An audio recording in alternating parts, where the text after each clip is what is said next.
Assalamualaikum warahmatullahi wabarakatuh. Hari ini kita masih belajar di tema 1, selamatkan makhluk hidup, dan subtema 1, tumbuhan sahabatku. Ya. Jadi hari ini kita masih belajar tentang perkembangbiakan tumbuhan. Perkembangbiakan tumbuhan itu dapat dibedakan menjadi dua, yaitu secara vegetatif dan secara generatif. Apa itu perkembangbiakan generatif? Perkembangbiakan generatif adalah perkembangbiakan secara kawin atau seksual.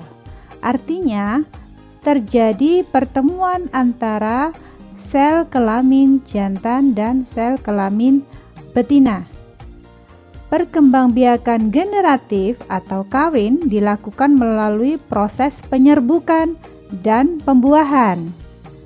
Penyerbukan adalah peristiwa jatuhnya serbuk sari di atas kepala putik, dan perkembangan secara generatif pada tumbuhan terjadi pada bunga dan biji.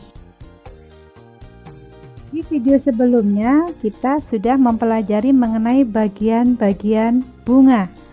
Ada tangkai bunga, dasar bunga, bakal biji, kelopak, mahkota, kemudian ada benang sari dan ada juga putik. Nah, perkembangbiakan secara generatif pada tumbuhan terjadi pada bunga dan biji. Di video sebelumnya kita sudah belajar mengenai bagian-bagian bunga. Ya. Kemudian yang kedua adalah biji. Bunga disebut alat perkembangbiakan karena dapat menghasilkan biji. Biji adalah bagian tumbuhan yang dibentuk dari hasil pembuahan bakal biji. Ya. Biji dapat tumbuh menjadi tanaman baru jika ada di lingkungan yang sesuai. Berdasarkan letak bijinya, ya, tumbuhan itu dibedakan menjadi dua. Ada tumbuhan berbiji terbuka dan ada tumbuhan berbiji tertutup. Bagaimana cirinya tumbuhan berbiji terbuka? Tumbuhan berbiji terbuka mempunyai ciri bakal biji tidak dilindungi daun buah. Ya, contohnya adalah melinjo, pakis, dan pinus.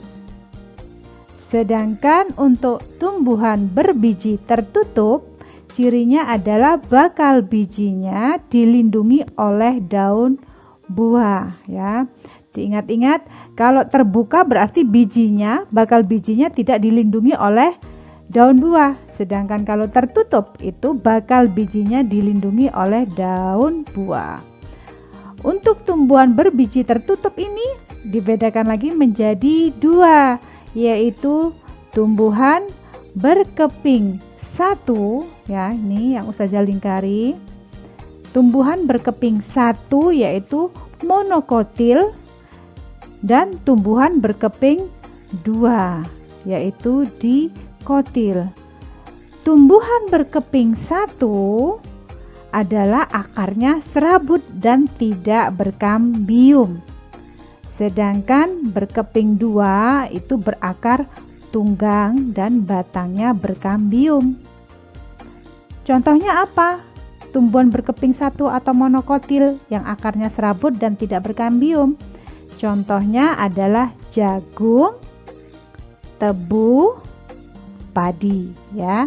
Sedangkan tumbuhan berkeping dua atau dikotil yang berakar tunggang dan batangnya berkambium, contohnya mangga, jeruk, ubi, dan kacang-kacangan.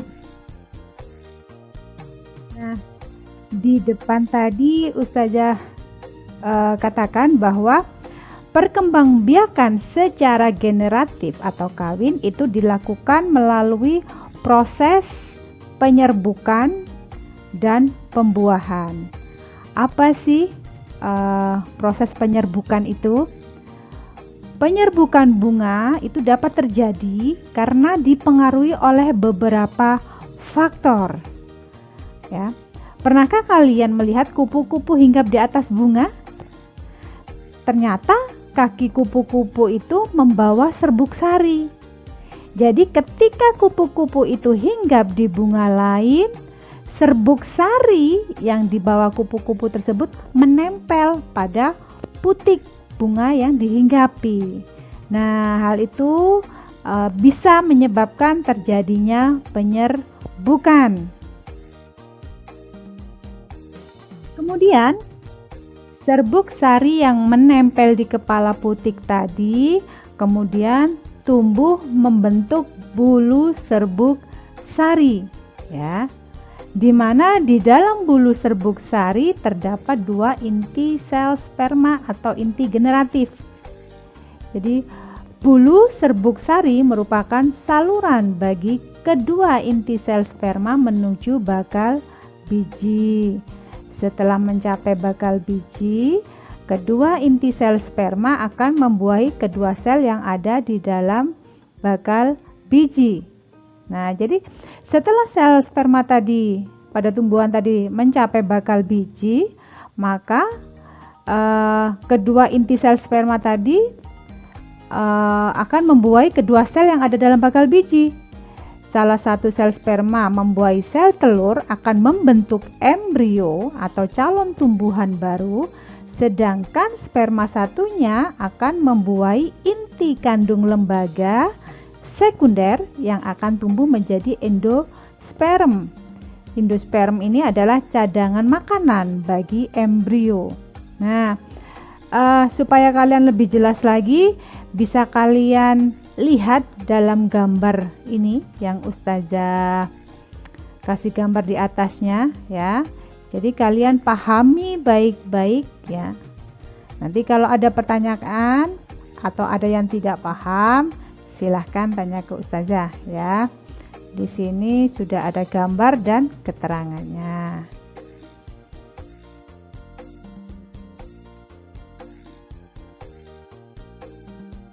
Penyerbukan itu ada beberapa macam, ya anak-anak.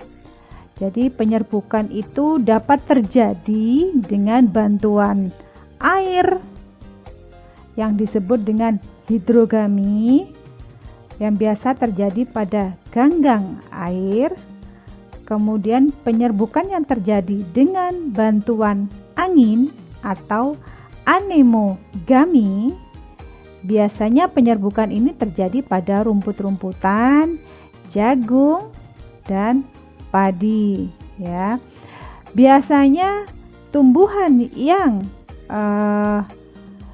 dengan proses penyerbukan dengan bantuan angin itu biasanya memiliki bunga yang kecil dan ringan, ya. Kemudian penyerbukan berikutnya adalah dengan bantuan hewan atau zoidiogami, ya, yang terdapat pada bunga yang memiliki warna mahkota yang mencolok dengan aroma khas, kemudian memiliki kelenjar madu, kemudian serbuk sari lengket, dan bunga berukuran besar. Contohnya apa? Bunga jambu, bunga jeruk, bunga pepaya, dan bunga kacang, ya. Kemudian penyerbukan yang berikutnya yaitu dengan bantuan manusia atau antropogami, ya. Hal ini dilakukan manusia karena tidak ada perantara yang dapat membantu penyerbukan bunga tersebut, ya. Contohnya adalah bunga vanili, ya.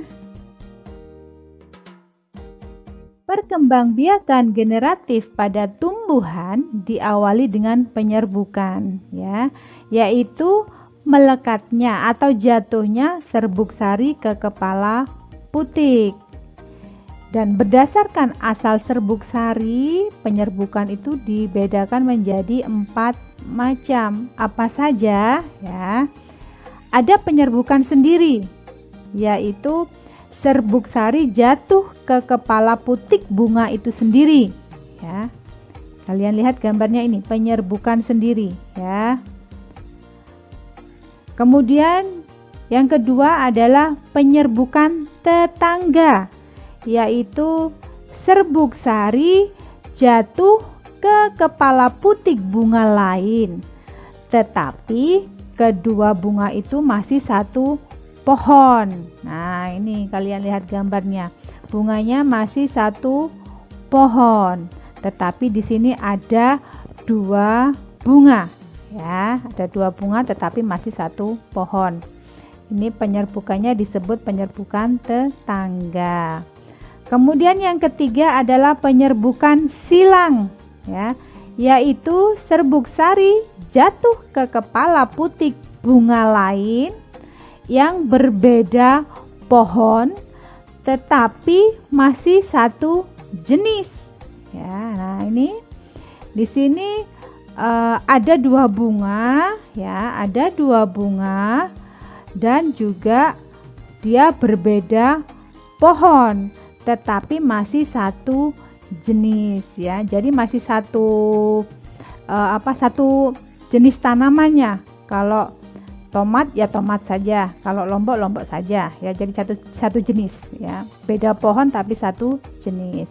Kemudian penyerbukan yang keempat adalah penyerbukan bastar, ya, yaitu serbuk sari jatuh ke kepala putik bunga lain yang berbeda pohon dan tidak sejenis, tetapi mereka masih satu famili. Nah, ini beda bunga, ya, kemudian beda pohon, tidak sejenis tetapi masih satu famili. Nah, contohnya di sini ada cabai merah dan cabai rawit, ya. Mereka beda pohon dan tidak sejenis tetapi masih satu famili, yaitu famili cabai, ya. Tidak sejenis, satunya cabai rawit, satunya cabai merah. Oke. Sampai sini pahami dulu, ya. Setelah itu Ustazah lanjut.